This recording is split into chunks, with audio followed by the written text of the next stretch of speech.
We are studying the story of this beautiful Jewish woman. By the way, in case you have YouTube, you can watch Esther, a Bible story, a full movie. And the girl they've chosen there, she's so beautiful. So you can just imagine how beautiful Esther was. And this beautiful Jewish girl who was originally called Hadassah, and now her name was changed because they were the Jews that were stuck back in Babylon. So in order to cover up, her name was changed to Esther. And she was an orphan, with all this part of the Jews going back to Judea, and some of them stayed back. She was separated from her family, and she was being looked after by her very godly cousin, Mordecai. And Mordecai and Esther lived in the Persian Empire, and Esther was a secret Jew. And it was literally by the hand of God that she was elevated to queen of Babylon, wife of Ahasuerus, or otherwise called Xerxes. So King Ahasuerus was actually, he was married to Vashti, and he wanted to display her beauty, and she rebelled, etc. And then by God's control, Esther became queen. And things would be okay. She was, settling down, but her uncle Mordecai used to be standing near the gate, looking after, waiting for news of Esther. And there was a prime minister called Haman. And Haman, used to walk back and forth, and everybody would bow, in place to show respect to Haman. And here was Mordecai, and he would just stand like that. He would refuse to bow to anyone except the Lord.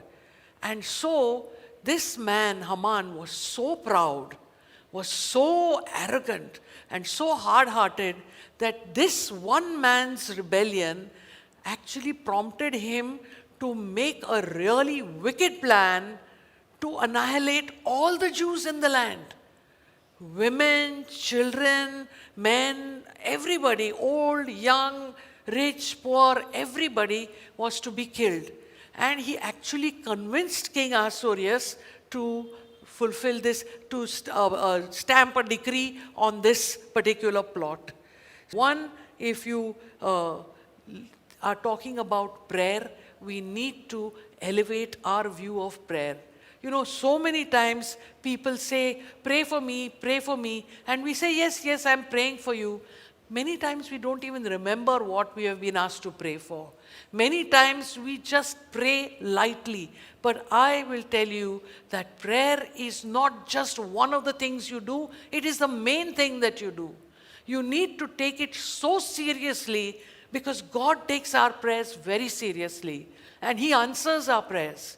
So, if you have been taking prayer lightly, then I would urge you to take prayer very seriously and pray as though everything depends on God. You have to say, Lord, I depend on you 100% and believe it. We need to believe the power of prayer. So, the first thing that we need to put into practice is to elevate our view of prayer. So, because many things we can't do in our own strength. We need the hand of God. And people say chance, this happened by chance, this happened by luck, this happened by good fortune. No, none of that is true. It all happens because God is in control. And God will do for us what we cannot do for ourselves.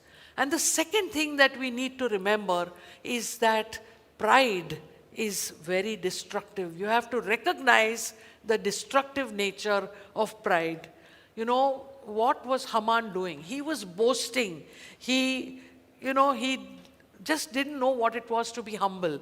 When the king and Esther called him for dinner, he went home and he raved about it and how many sons he had. Many people are like that. They rave about the things they do. They, in a very disarming manner, they tell you how many achievements or this or that. But this is what Haman was doing. He wanted to boast and show what his achievements were. that he was selected as the prime minister, that he was the only one invited by Esther for dinner, that he had so many sons and he had so much money and so much wealth, he didn't realize that pride was the beginning of a downfall. So, if we are struggling with pride, recognize that pride in ourselves. And it says, humble yourself in the sight of the Lord, and He will lift you up. So, with that, we recognize two things that we need to practice. One is have an elevated view of prayer, and two, after recognizing the destructive nature of pride, try to make sure that we don't have that pride in our own life. So how God steers our paths, that we would touch base with Kshitija after 30 years, and she would come in so useful, her help. It was an amazing, amazing event. So now what happens? The king wakes up and he says, who's in the next room? I want to honor Mordecai.